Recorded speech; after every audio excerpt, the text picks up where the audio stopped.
Welcome to the Fixin Your Crown Boo podcast. It's a podcast to interview dope people in leadership who are using models like servant leadership and who are driven by emotionally intelligent leadership and are passionate about lifting others up to empower their success. Because we all know that the pie is big enough for us all and we can all find a seat at the table. My name is JD Johnson. I am a coach, consultant, and career strategist turned entrepreneur. I am originally from Toronto, Canada, but I've been living and working in the Bay Area for the last 10 years. I have over 20 years of experience in a variety of industries, including manufacturing, telecommunication, customer experience, retail, CPG, and technology. And I've spent the last 8 years as a consultant with expertise in project and program management with a little dash of change management. In my consulting career, this is where I discovered my passion for leadership development and emotionally intelligent-driven leadership frameworks and styles. My dream, I want to change the organizational culture landscape by transforming the relationship between employers, managers, and employees by addressing how new and emerging managers or leaders are not prepared for the people side of leading teams. Today, I'm introducing my good friend, George White Jr. He has over a decade of expertise in information technology and project management. He is PMI certified in project management and known for leading cross-functional teams, optimizing processes, and delivering successful outcomes across both technical and legal environments. His career has centered on managing large-scale, data-driven projects with a focus on enhancing operational efficiency, stakeholder engagement, and seamless technology integration. In his roles, he has developed strategic project plans aligned with an organizational goal, and he's always seeking opportunities to innovate and streamline processes. As a PMO project manager, his passion for process improvement has led him to design and implement impactful project management training programs. These initiatives have empowered his teams, boosting their productivity, enhancing project management capabilities, and elevating client satisfaction. Welcome, George. How are you doing today? I'm doing well. Thank you for that great introduction. I feel like when you're going through and you're doing things, you don't really put them all together and hear them in one saying. You're like, oh, who is she talking about? Oh, wait, that is me. Absolutely. Thank You've you been very phenomenal much. since I first met you. Our valedictorian, if I'm not mistaken, for our graduating year. So you got a lot going for you, George. Yes, and it was all possible by having good friends like you at Holt. I know I would not have been able to get through that 1 year intensive course without having good people to not only study with, but be able to have a good time and share those moments of like, did we really sign up to be in class for 12 hours a day? That was a year. I know, Well, I miss it though. The good times. I miss the people the most, for real. The people. Just thinking about all the things that you've done so far from when we graduated to now. Anything cool, fun, interesting you want to add to your introduction? The one interesting thing I would add, and it's just more so professionally interesting, is really just jumping from corporate, because I was just working for like private corporate companies, into law firms and doing technology at law firms. It is a completely different world that most people don't recognize. And law firms are like a great place to work because lawyers are amazing. The pay is great. That's one good thing. But the technology in law firms is typically similar, but a little bit different. So I feel like it's very interesting. It kind of helps to build up like, that intellectual curiosity that everyone as a project manager should have. That is my fun fact, to jump into the legal world. When I tell people I work at a law firm, they're like, oh, you're a lawyer? And I'm like, no, that was my dream when I was a kid. Now I just work near them. Well, I think it's interesting. And as a consultant myself, having been through a lot of industries, what I've seen is that you got what we call big tech or the technology companies, but every company now is actually really being a tech company. They may not be selling technology, but in order to run their systems, in order to innovate, in order to be efficient, technology is so crucial. Like their technology stack, having innovation, using the right tools, implementing them correctly is so key for any organization, even something like retail. How do they do their supply chain digitally? Those are really key things from a project management, from a leadership perspective, how important your technical stack is. So yeah, I could see law firms starting to finally get into that. We are actually not just a law firm, we are a technology firm that does law. And I love that trend. Yeah, it's super cool to see. It's definitely been, I've seen a lot of surprising things. going through different Yeah. companies. So I have a question for you. My first question. We have this quote here: people will forget what you said, people will forget what you did, but people will never forget how you made them feel, by Maya Angelou. I just wanted to pop that out there because I think it's such a great place to start. Why is that your favorite, and what does it do or resonate for you? So I do love that quote, and I've heard that my entire life. My mother, that is her favorite quote. She is a school teacher, or was a school teacher. She's retired now. And she would always say that same quote, and it would always stick in my head. The way that you make people feel is really important. And it's almost like that first impression where that leaves a lasting memory. They may not really remember what you said or like all of that stuff, but they will remember if you were a good person, if you treated them nicely, or if you were someone that, someone to watch out for.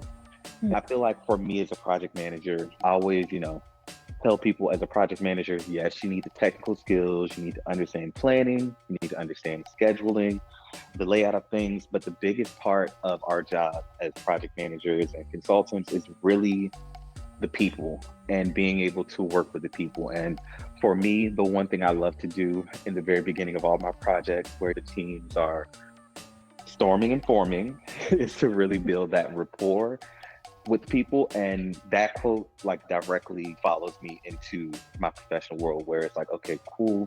You need to make sure your words are polished. What you're saying is able to convey the message that you want to convey, but you really want to make sure that you are impacting the people positively.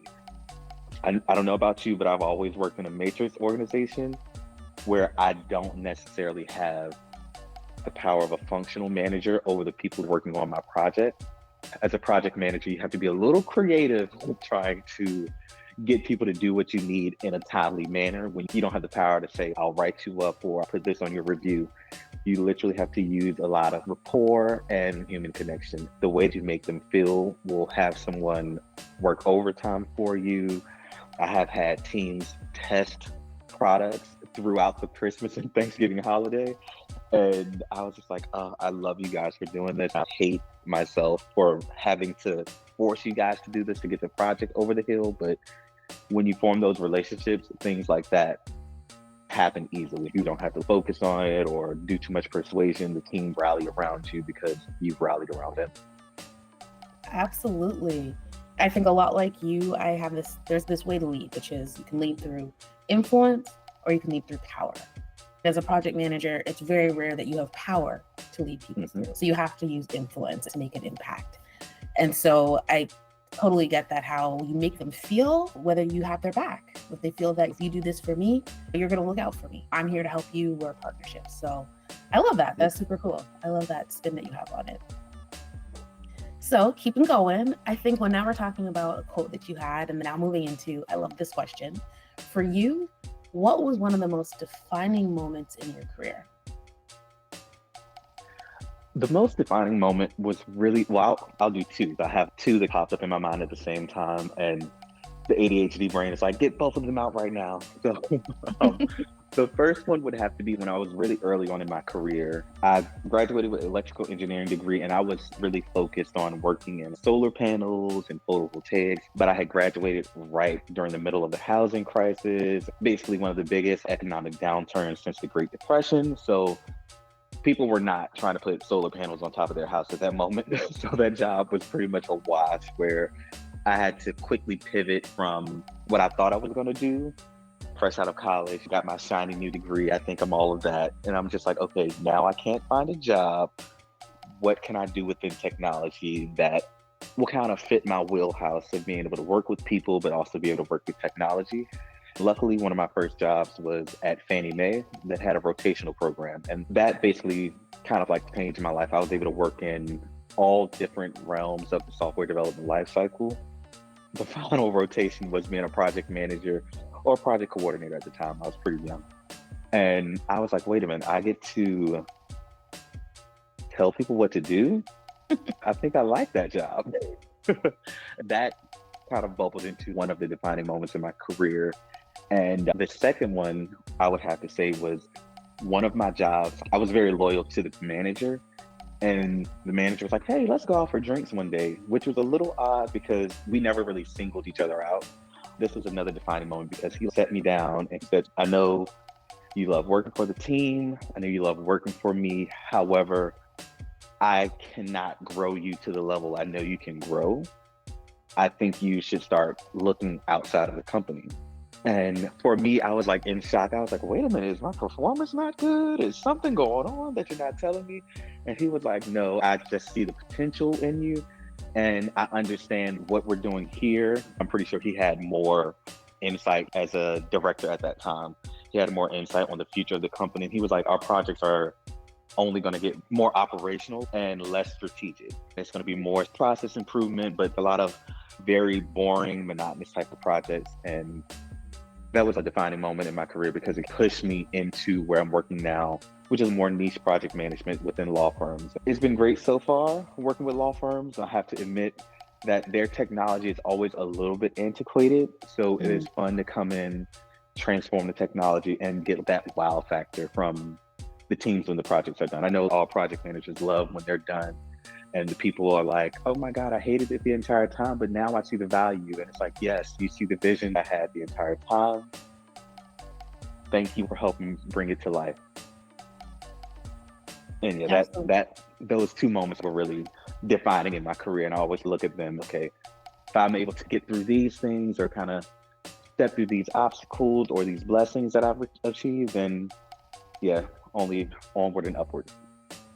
I think your second defining moment makes me think about how important leaders are and how it's not always the performance review process that is going to bring you the value of that relationship. It's going to be those informal moments when they see something in you and they're willing to step out of maybe the norm and give you this advice and help you grow and give you those pointers. That's so cool that they really looked out for you and that they saw something in you that they knew could go further than where their company was going. He definitely planted a seed in me because if any moment he moves and he calls me, he's like, hey, I need a project manager. It's like, all right, well, I'll put my 2 weeks notice in. Let me know. It's like going back to that original quote, how you make someone feel. Even though I did leave the company, I'm still loyal to him. And he is a great mentor until this day, kind of like offering me advice and things like that as I continue to grow within my career. So we're talking about how he was such a great leader. I'm just kind of curious in general, when you think about leadership, what does that mean to you? So Halt like totally changed my vision of leadership. Like I really love that whole leadership portion of Halt where it was like, of course you're learning everything you need to learn for your MBA, but we're going to take the time out to kind of help bring out the true leader within every person. Before Halt, I thought leadership was more so what you mentioned, the performance reviews, just kind of doing a little bit of mentoring here and being the boss and running the show. But now I look at leadership from a much more servant leadership position where, like when you look at the actual great leaders within our communities like MLK or Malcolm X, those people really wanted to serve the people. That mentality of bringing everyone together forward made them great leaders because they were able to see broad stroke across the bigger picture. And I feel like that is one thing that defines a great leader to me. Of course, you need to be professional, you need to be on it, able to help run the show and keep the train moving forward. But you also need to look at your teammates or the people who work for you as individuals and how you can bring out their strengths within themselves to not only help to move the company or your organization forward, but to also kind of help build them up as well.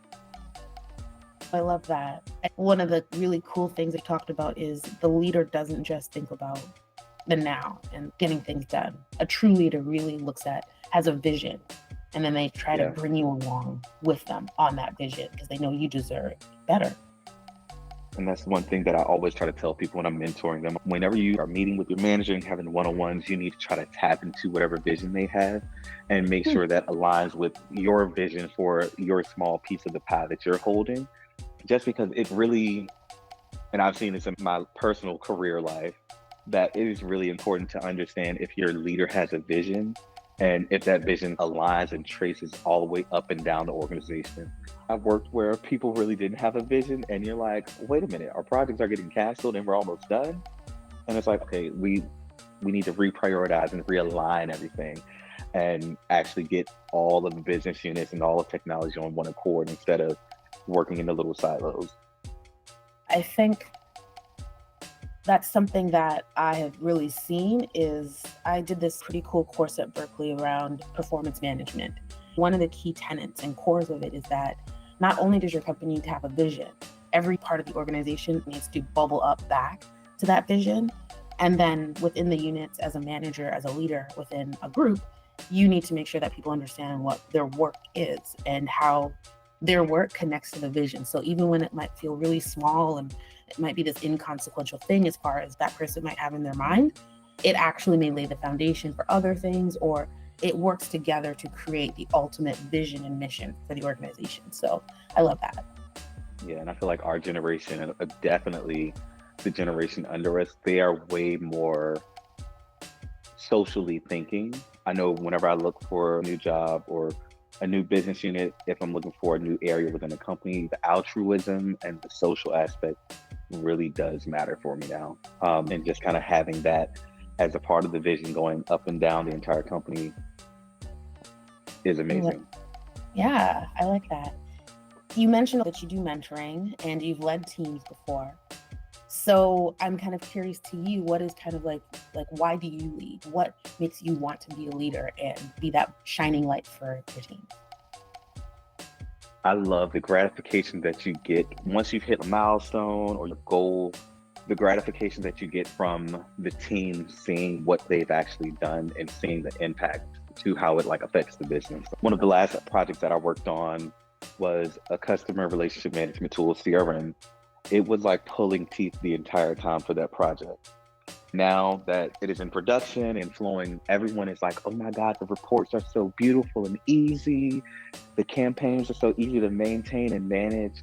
And for me, it's kind of just like, yes, it's a victory and it feels good when the teams are able to be just a little bit more, I wouldn't say relaxed, but they're able to think more strategically and think on how can we better enhance this process? How can we make this better instead of doing the mundane work of having to do things more manually? It really is that gratification of seeing the team reaching a goal. And I feel like as a leader, it's not like, oh, I'm the one conducting the ship or whatever, but it's really gratifying to see everyone take their piece, as you mentioned, their small piece, and how it actually impacted the vision, the bottom line, and the goal.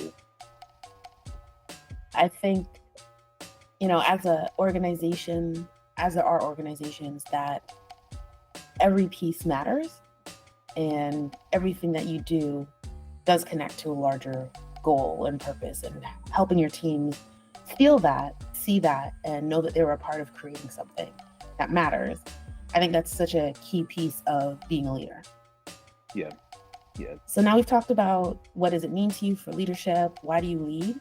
I'm curious as to who's your biggest shiro or hero? I would definitely say Shiro would have to be my grandmother.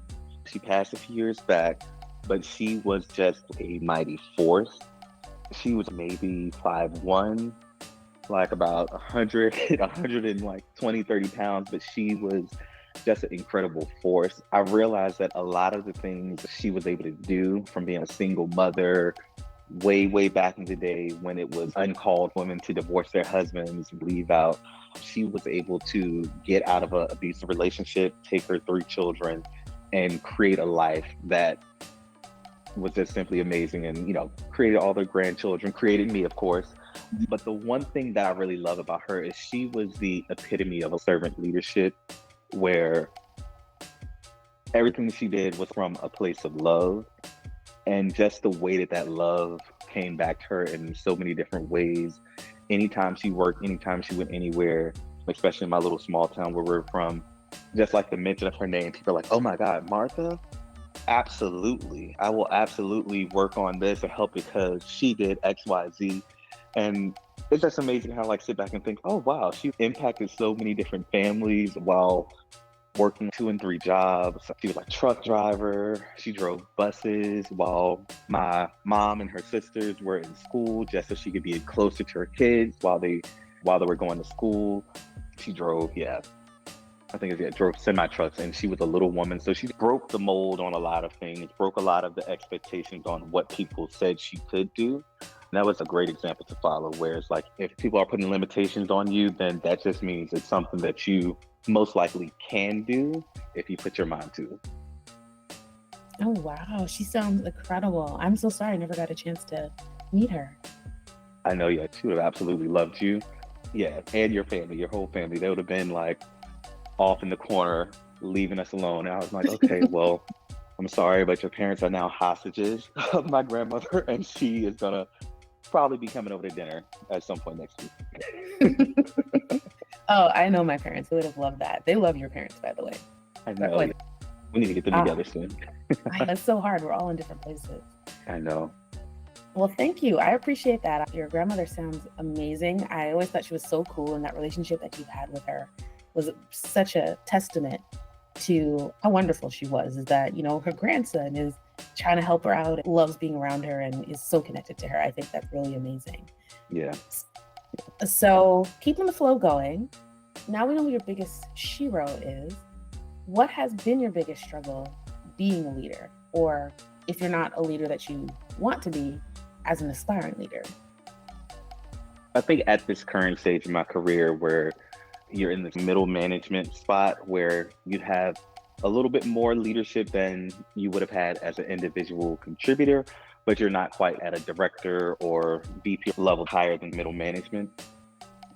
You're still a little bit in the trenches. And for me, I think one of the biggest issues is when you are working with a team of people that are working for you and your leadership is not on the same wavelength or moral compass.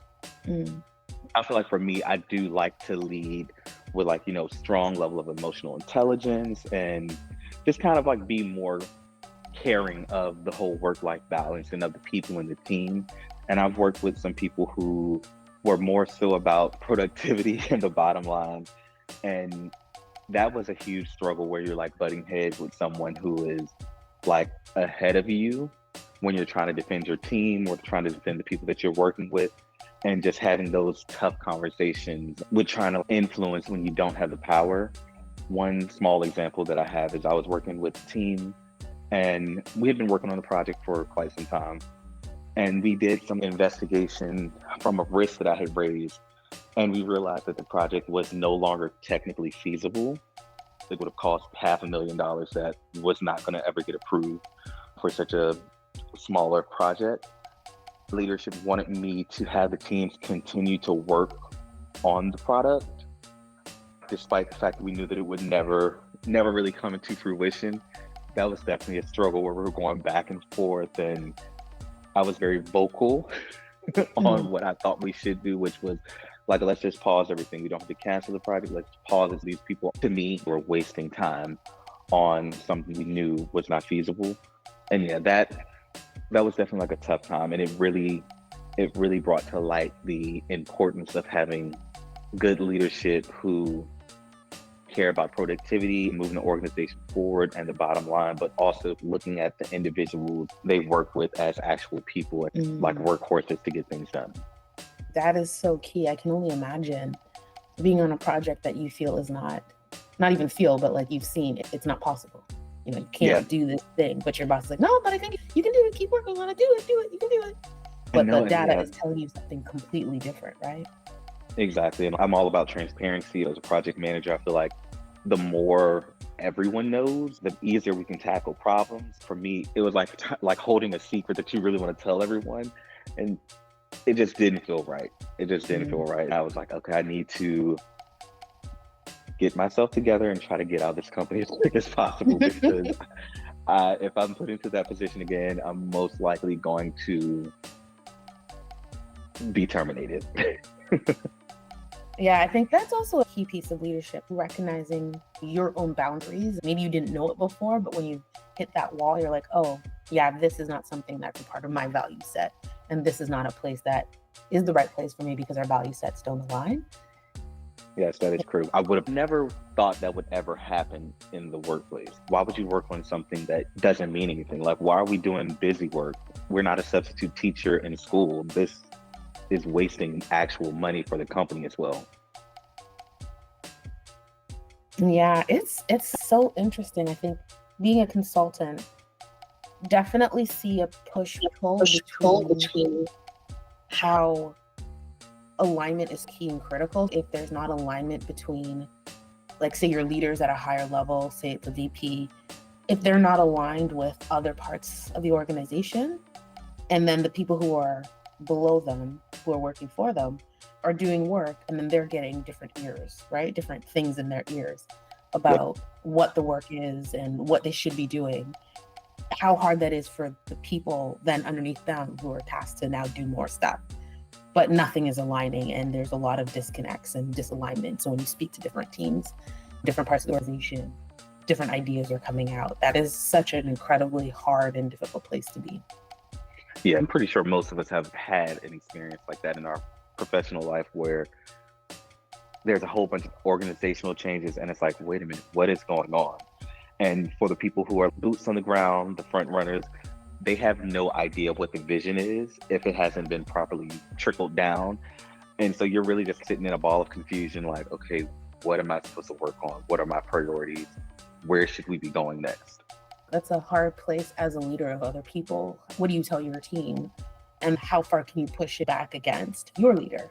That's a rock and hard place, but I think that's a key piece of leadership, of valuing your people. You're valuing the company, organization, their alignment, you're valuing their money, but then you're also valuing your people and their time, and what is good growth for them, or what is sensible, and how can you motivate them to do something that they're kind of feeling, it might be pointless. Why are we doing this?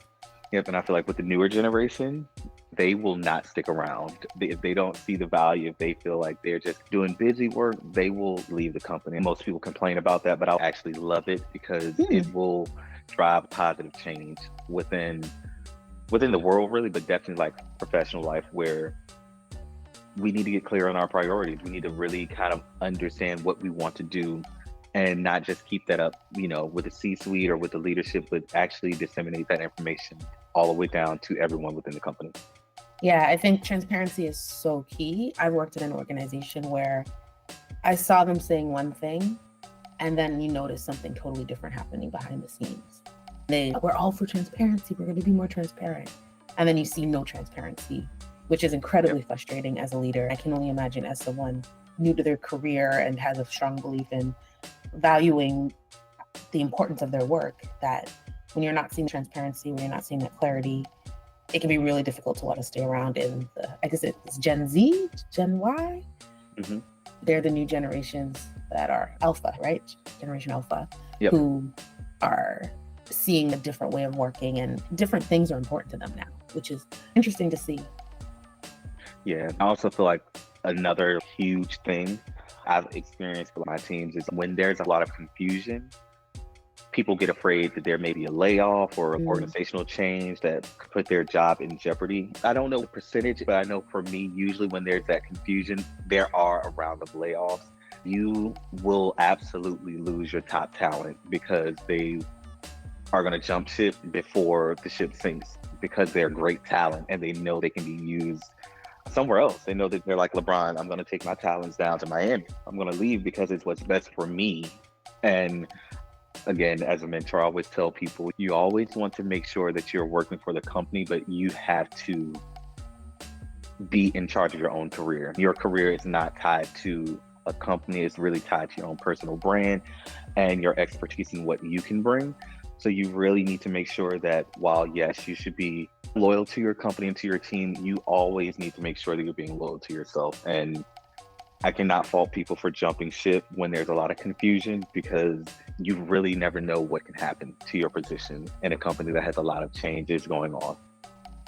Absolutely. And I think you and I both, unfortunately, have been laid off, and know that you can be with the company for a long time, but it really doesn't matter if they're seeing you're not of value, or you don't fit in, or whatever it is that their business decisions are driving.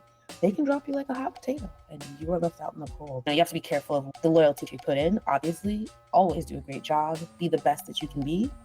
But remember, at the end of the day, it's a business, and businesses are generally not loyal to people. Yeah. They're loyal to money. Yeah, I know from recent current events, like the unfortunate event that happened with the United Health CEO. Oh, the one that got murdered. Yeah, the one that got murdered. Like, literally in less than 48 hours, there was a job posting for United Health CEO. And it's like, wow, not only was Is he even that buried? quick, it, absolutely not. It's like he's probably still like being examined for evidence right now. And it's like that is so quick, especially for it to be such a publicized event. It was, yeah, it just kind of like was another thing that put into my head, like, okay, Yeah. these companies, while Even as a yes, CEO, may you're not that treat you valued. good, exactly, your job will be posted the next day. Wow. Yeah, that's really crazy. So now that we've seen a little bit about what has been a struggle for you, that push-pull between being a good leader and then pushing back towards your leadership so that you can be a good leader, what would you say was a pivotal moment in your leadership journey? For me, my pivotal moment would probably be when I was thrown into management. My first management was quasi management, managing a team of contractors. The performance evaluation and things like that are a little more relaxed than if they are full-time employees with the company. So like that was one good thing where like it was more so focused on task at hand, the work, and just adding in servant leadership things like mentorship, making sure they're understanding the work, agreeing with the work, and understand what their impact will be. But definitely, I would say going from an individual contributor to a manager, it is, oh my God, you're pinging me again. You have a question about this. I thought we already talked about it. And I think it was really that struggle that I had to learn as a manager. Your time management has to take a step above what you had when you were an individual contributor. Mhm. And I think for me, it was, I just didn't have that mindset at first. It didn't really click until a few months of working with the contractors where I was like, oh, I have to be more on my time management to get my things done because it is important to pick up those phone calls and to pick up those pings that you get and help them work through whatever they're working on, do the leadership, understand what they are, what they want as a person. Like those things are very critical because again, when you empower your team, I want to say after my first 6 months to a year of working with that team, they kind of went in autopilot. Once you lay that groundwork in, us as project managers, when you do all the heavy lifting and all the heavy planning early on, there's a period of coasting that you're like, wow, okay, like it really paid off. Like we went up that mountain, so now we can kind of cruise into this valley. And I feel like that is exactly what I went through. It was a mountain that I had to climb because I was like, oh my God, I have to work. It was really my time management, not focusing on making sure I blocked my time off appropriately to get my work done. And I would say that would be probably the biggest struggle. That, and of course, people with different personalities. Being young, being Black, I definitely don't want to throw race to everything, but when you're young, Black, and gifted, people are not always ready to listen to you, especially when you're older. Of course, these contractors were of varying ages. There were some people who were retired, who've been in their field for 30 plus years, and you now have somebody in their 30s managing you and telling you what to do. It's really how you make people feel. Of course, those older ones who have that aversion to you, it's going to take a little bit more time, but once you crack through the shell and break down and get to the actual person, and you can have that person to person connection, it kind of makes everything better. And it's always weird when I always tell people your work friends will be people that you never think would be your friends. There's a 70-year-old man who we will get on the phone and we will chit chat and laugh. And it's like, wow, I would have never had this connection if I didn't work with you. I would have never even known who you were, but you're such a cool person. And the one thing I always love is knowing how, no matter how different we are, most people are more similar than different at the core. And it's like, I am literally having a great time no longer working with him, which makes it even better because he's fully retired now. It's very cool that I'm able to have these fun conversations with someone 3 years older than I am. And we're just on the phone as if we were friends who met in college. Yeah, that speaks to the bond you created as you were leading teams. It's very cool to see the post-work relationships because when you have to work together, you have to work together. But when you're able to take those connections outside of work or school, it just makes it so much more impactful. Yeah, it really does. It's amazing who you get to meet in this work journey, and who will actually be people that you remain connected to for potentially the rest of your life. Yeah. So you talked a little bit about, and I feel like you kind of dug into this question a little bit in terms of what are your biggest keys for leading teams or projects. And I know you mentioned it really is that quote, how you made them feel, building that relationship, building that connection. But are there any other, keys that you would say are so important for leading teams? I feel like one key thing with leading teams is making sure that you go through all the stages that a team needs to get into actual performing, and just trying to not, it's hard to do, especially when you're like working, try to not skip a step.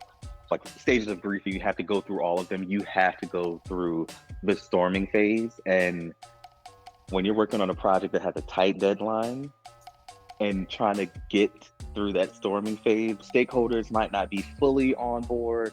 They might be very low having anything to do with the project, but they're very influential. Like those type of things is key to making sure that you can get your project off the ground or have a successful project.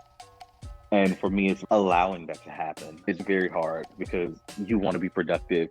You want to kind of like hit the ground running and hit the bottom line, but you really have to give not only yourself, but the team time to get into that state of, okay, now our personalities are starting to like show a little bit more. Everyone's not as nice. We're now getting actual work done. I would definitely say that's one key. Another key is definitely communication. I can't stress communication enough in project management, where the project manager is almost like the host of the party. They need to know everything that's going on. They need to dabble in a little bit of everything, and they need to be able to convey that to the crowd. Using that analogy, we're running out of ice. You need to know who's on the way to the house that hasn't made it yet, because you have a friend who's going to always be late to the party. Call them, get them to bring some more ice so that it kind of runs the whole ship. And you cannot do that without effective communication, and just being able to know not only how to effectively communicate, but how people interpret and receive information.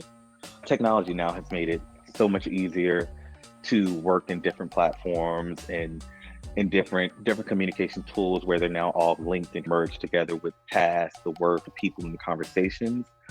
But there's still a lot of room for error there.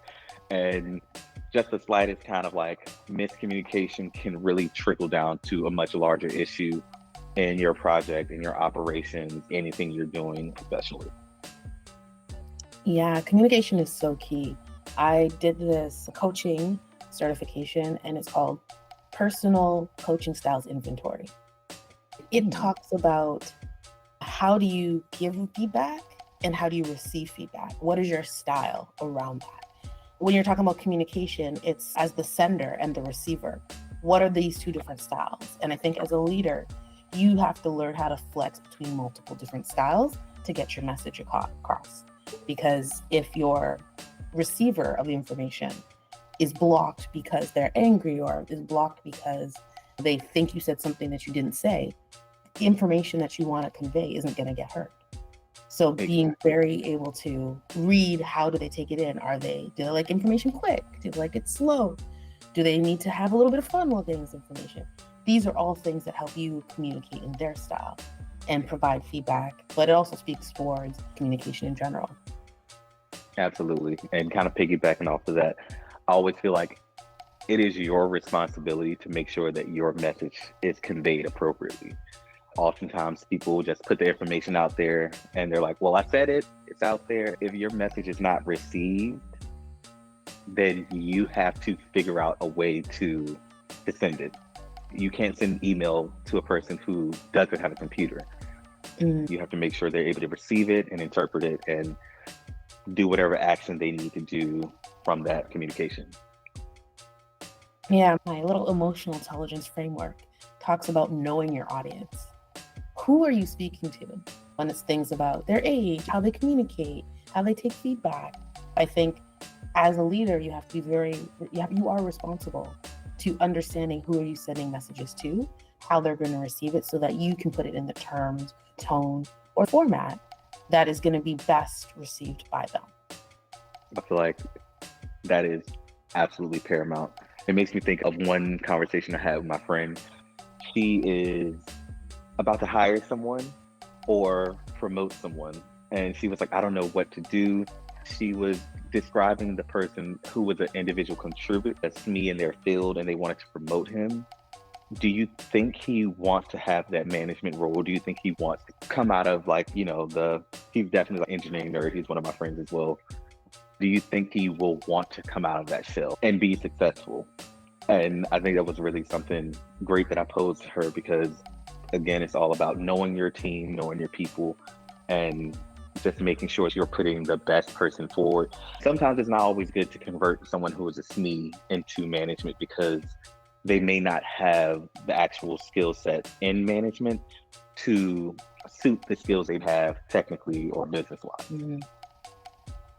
No, that is so key. I'm doing this coaching course to be certified as a ACC coach with part of the International Coaching Federation. And our teacher, thank you. Our teacher, we do these coaching sessions, right? And so sometimes she'll take on a persona.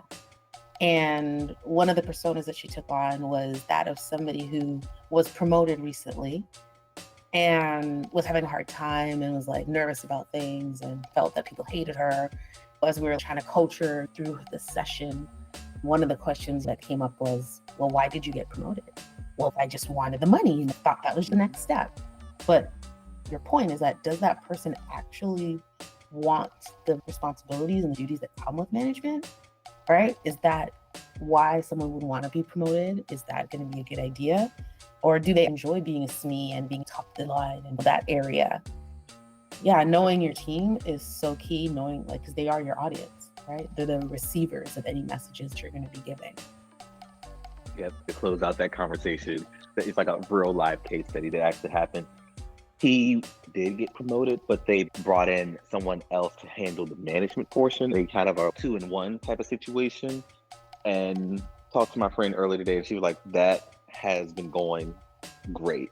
Like he's able to give a lot of the feedback. The person they hired is a leadership and management, but they also are like pretty heavily technical as well. So they're just able to kind of communicate and work in tandem. It's like he is the brain and they are the mouthpiece. It works out. And that all comes from knowing your audience and your team. Yeah, that's pretty cool that you put that question in her mind and they really thought about it and came up with a solution that seems to be working really well. I'm going to send her an invoice for that consulting. Maybe she becomes a referral. Like, really? Yeah. Maybe that's how she pays you back. So keeping the flow going, we've talked about leadership. We have this thing called making power moves. I got this from a professor at Berkeley. It was literally called making power moves. How do you do things that are so cool and create momentum for yourself? That's what we mean by making a power move. What would you say within your career are your top 3 power moves that you've made? Top 3. I would say the top 3 I would have to say is one thing that I always like to do now is to become a SME on whatever technology tool, whatever system of record that will be used. I've been doing that probably for the past 5 to 7 years in my career, and it has never failed me to be a great power move, because when you're able to know the system and the tool, you then become the go-to person. And there's nothing better than someone's like trying to figure something out, especially in a project management tool. Someone's trying to figure out how to get some report or how to create some piece of infographic to share with leadership. And when you're able to be like, oh yeah, you just do like da-da-da-da-da, and you can show it to them, you won so many brownie points, and you build that rapport with a leadership or with anyone really, that really just helps you kind of elevate in your career. Because when you're able to help someone on something that is outside of your wheelhouse, of your duties at work, it is even more impactful, because they're looking at it as like, okay, you've actually stepped away from what you had to do to help me out. One would definitely be the tools. The second thing is I always like to fill up what I call my toolkit with things I learned from my past going into my future. Another thing is I always create my own set of templates whenever I'm with a company, like the project management templates from the charter to the project plan.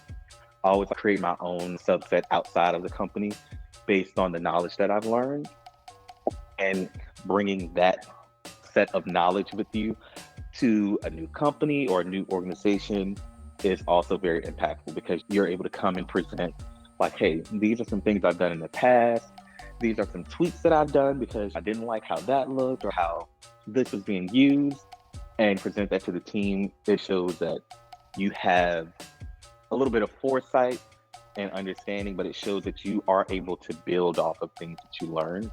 I feel like that is always really important, especially when you come into a new team as a project manager. Your templates might not always get accepted. Everything might not always be like, oh yeah, this is great, let's pull it in, but you'll get the team thinking. And I always love that when you get the team thinking, especially when I bring new templates. Yes, help me put more tools in my toolkit. That is exactly what I need to help myself grow and help me grow into my career. And then the third power move I would have to say would really be, it would kind of have to go back to that quote. People may not remember what you said, but they will always remember how you made them feel.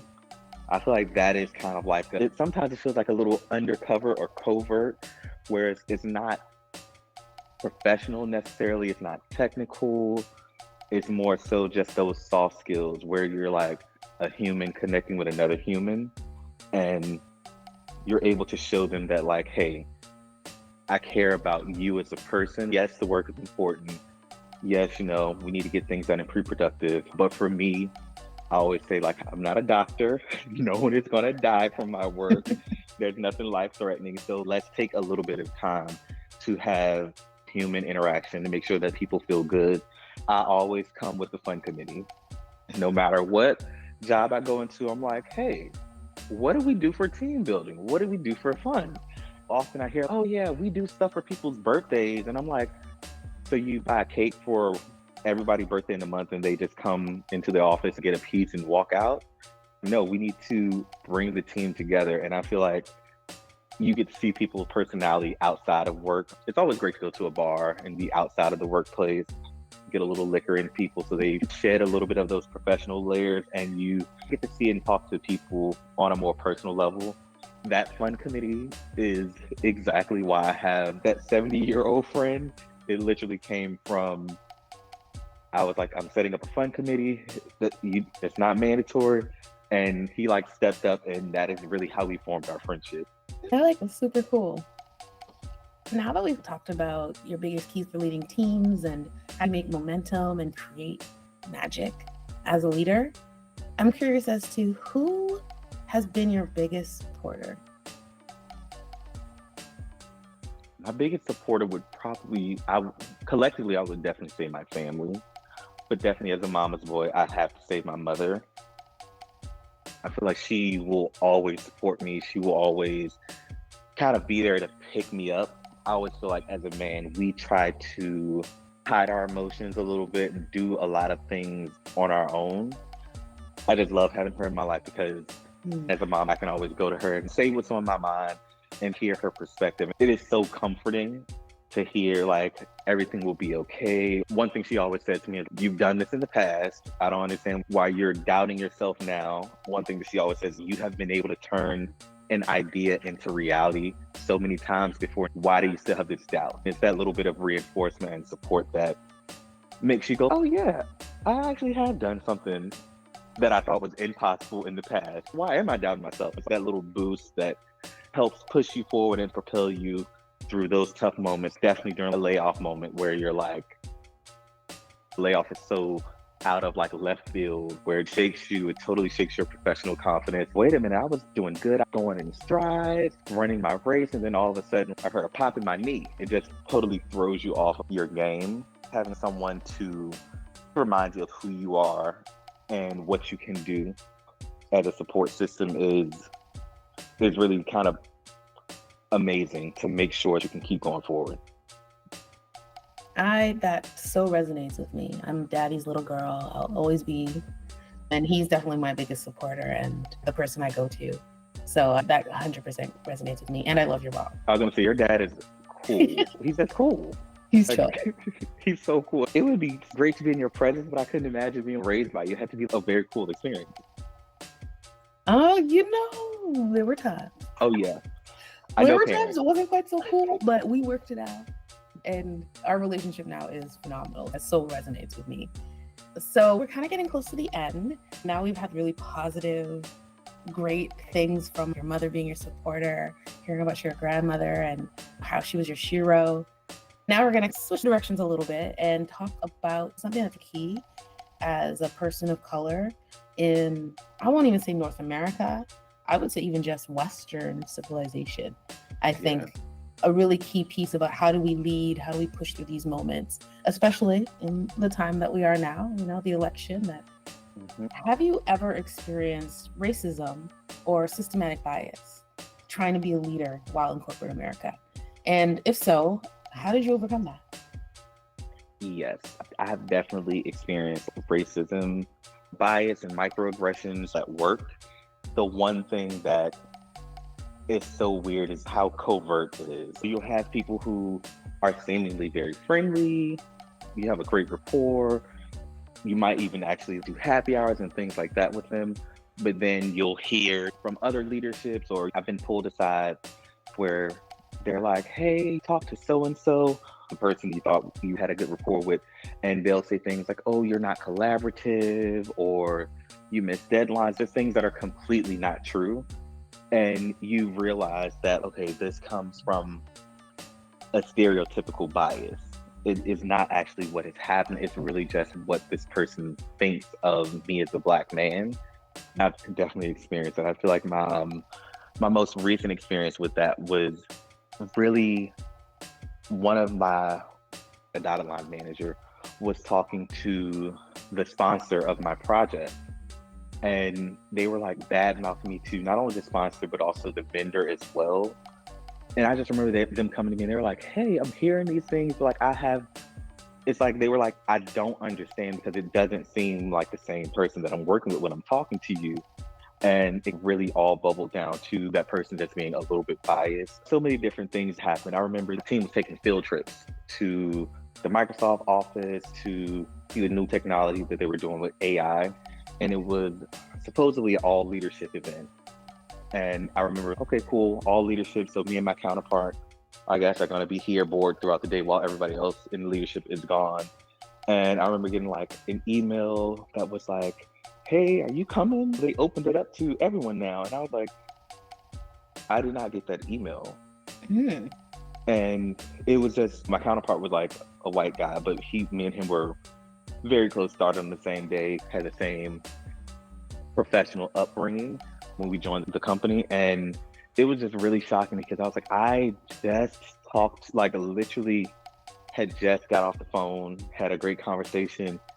The manager was like, oh yeah, we're getting ready to head to Microsoft to check out stuff. I'll give you a nice download when I get back. I am in that email from my counterpart where hey, are you headed to Microsoft? We're able to go now. I just talked to him and he literally said he's going to update me when he get back. There was no invite involved. And yeah, it definitely hurt. It definitely stings. But as a person of color, it is not unusual. For me, it really makes me angry. And I use that anger to make myself better, to overcome whatever stereotype they might have in the back of their mind. It drives me to shatter whatever feeling they have for me. That it's a little vindictive, but it's positive vindication or vindication, because I'm like, okay, I'm just going to be a superstar to the point where everyone is now going to question you because they're like, this guy is working hard. But it goes into what we call the black tax, where it's to work twice as hard, get half as much. When a mentor, I always tell my mentees that you have to only use data. When you get into a situation like that, you can only use data, because the minute you allow your emotions to become involved, and the moment you raise your voice or get a little bit upset, you'll then be labeled as the angry, insert your race, insert your gender. And it is really hard to shake that. I've seen people who got rightfully upset at work, and once they get that label, they've been blacklisted, where everyone just thinks of them in one way. As a person of color, I'm like, that was a very actual moment where they weren't upset. They were really just stating their piece, and they were getting emotionally equally as the other person, but it does not come across the same if you're a person of color. Is it kind of like that stereotype of women are emotional and men are logical and rational? Women are coming from their emotions. So once you're labeled as emotional, it's I like, oh know. yeah, she's a woman. That's why she's emotional. I hate when people say that because I'm like, yes, you can say women are emotional, but all of this yelling and anger you just showed, that is you being emotional. And you're also unprofessional. Like, let me just keep it at that. But you are just completely unprofessional. The one thing I would say to overcome that is really just to know who you are. You need to have a great support system because there will be moments where it completely knocks you down, takes the wind out of your chest, and you need to have a support system, whether it's family, friends. For me, I always love to have like that support system within work. There's no greater joy than getting together with your friends or with your colleagues that all have similar experience and just like going in on people. It's not the best thing to do, but like just to get your gripes out and get your complaints out because that is a safe place to show your emotions. As humans, we need to express our emotions. We cannot be robots and be sterile and stoic all the time. So it's always great to have that emotional outlet where you can get your anger out. They'll help you formulate your ideas, kind of put things correctly, because you need to always present the data. Whenever you're faced with racism, you got to present with data for your performance and your productivity and who you are as a person, void of emotion. And I do love when I'm able to perfect that and get that done because they will get emotional and you'll be there very unemotional, just showing the data. You cannot argue with these numbers. This is no longer raw data, it's actually information now. You cannot change it. It is what it is. And when they get worked up and you're just kind of calm, it helps to show everyone else, okay, this is who that person is and who they tried to paint me out to be. This is what you have to do sometimes in the professional world. I definitely am not someone who says you need to get someone back in the workplace because it's work to me. You are here to get a paycheck. You are not here to live your personal social life. You should not get so worked up with something that is work related, but you should always make sure that you're getting the respect that you're deserving of. Yeah, it's interesting. As a Canadian living and working in the US, that's not to say there's no racism in Canada, but in my experience, I've just seen a lot more things here than when I was working in Canada. So it's a rough one. So I now, feel like more in your face here than it would be back at home. for me, what I've seen is that Canada, especially Toronto, as the largest metropolitan city in Canada, is very much really become an immigrant city. So Okay. you've got a lot of different ethnicities, backgrounds, cultures. And so I mean, I recall one of the places that I worked, we saw, Black lady was an associate director. The other two associate directors were women. So I think like the dynamic is very different. Okay. I definitely recall one of my first jobs in the US, the microaggression. I remember the guy who was my manager saying something about you being very aggressive. And I was like, oh, what? Anybody who knows me who'd ever put aggressive and me in the same sentence. That's just so counter, like my bubbly, perky, happy, get things done, let's go, let's do this together personality. And I was just like, now I think I understand. All these things people said to me all these years. Yeah, it's like it's all coming together now. When it happens to you, it happens to you. Yeah, I remember during George Floyd time, during the pandemic 2020, where it was like all these protests and things going on. I remember I like reached out and I was like, hey, I kind of want to put one of the little Black Lives Matter fists on my profile picture that will be on my IM and everything. Just taking this real, at the time, a bold move of showing what I was in support of. And luckily, the organization I worked with, they were like, absolutely. They were also giving us time to go out and protest if we wanted to, just giving us free time. Like, don't even need to use your vacation. These are things that we would give you guys because it's an important cause. I'll never forget, I was in a meeting one day, just like busy talking, and like someone IM'd me, and they were like, oh my God, you with this black fist, you're busy, so there's a bold red circle around it. It just looks so intimidating and scary. And I was like, what are you talking about? Because in the meeting, I'm not thinking of what my icon looks like. And I realized they were saying that because it was red around the Black Lives Matter fist and my face, it was just so egregiously aggressive to them. And I remember like after the meeting going back to that chat and I had saw they had deleted everything. And I was like, oh wow, that was a microaggression. It was from someone Mm. who I was very cool with, thought we had a great rapport. And yeah, of course, me and IT, I dug up the messages because, you can delete them on the interface, but they're always in the back end until they hit their data retention and destruction policy time frame. And I was like, oh, wow, she was really commenting on the look made her feel uncomfortable. And it just blew my mind because I'm like, you know me, like, you know who I am, but this small thing goes against what you believe. So now it's totally egregious for you. Yeah. It's a hot topic, right? Like microaggressions, systematic racism within corporate America.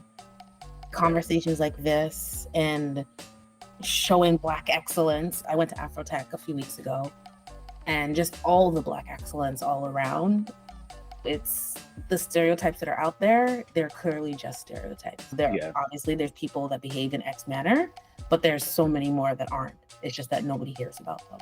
Exactly. And that's one thing why I love this podcast. I always give props to Black women. As you can tell, my support system, my Shiro, are Black women. It's really crazy when I feel like the past year with the election and everything, just to see how America treats Black women.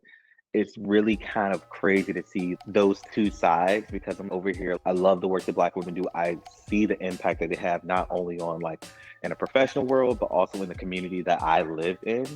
And the other side of how people will say we're saying things around for Kamala, is she qualified? We don't really know her. And it's like her resume is impeccable. Google it. All you have to do is Google it. But at the end of the day, we live in the world of real people and misogyny is real, racism is real. We have to band together in occasions like this where we can just kind of shine light on the people who are doing the most work and getting so little shine for it. Yeah, that's why I'm doing this podcast. I know so many dope leaders, people who are doing really cool things, and I want them to have a platform to show who they are, shine a light on their path that is really, truly a light in the dark for others. So I always appreciate chatting with you, George, and thank you for coming on the podcast. Just to wrap it up, one last question. As a leader in your professional life, how do you lead and give back to your community? I feel like one of the biggest things I like to do is really be involved in the community, do mentoring and things like that. The main reason why I do that is for the whole representation matters speech. I wasn't able to see a lot of like exceptional, professional Black people. It always seemed like they were far away from me or on TV or at the top of the corporation. But like you mentioned, there's so many great and dope leaders who are really within our community that they don't get the light and they don't get the shine.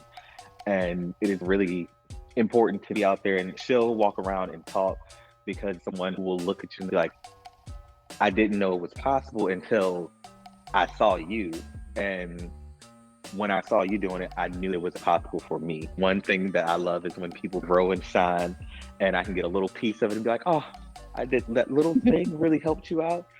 So yeah, definitely being the example and representation that little brown and Black girls and boys need to realize that they can exceed whatever they thought they might have in their youth.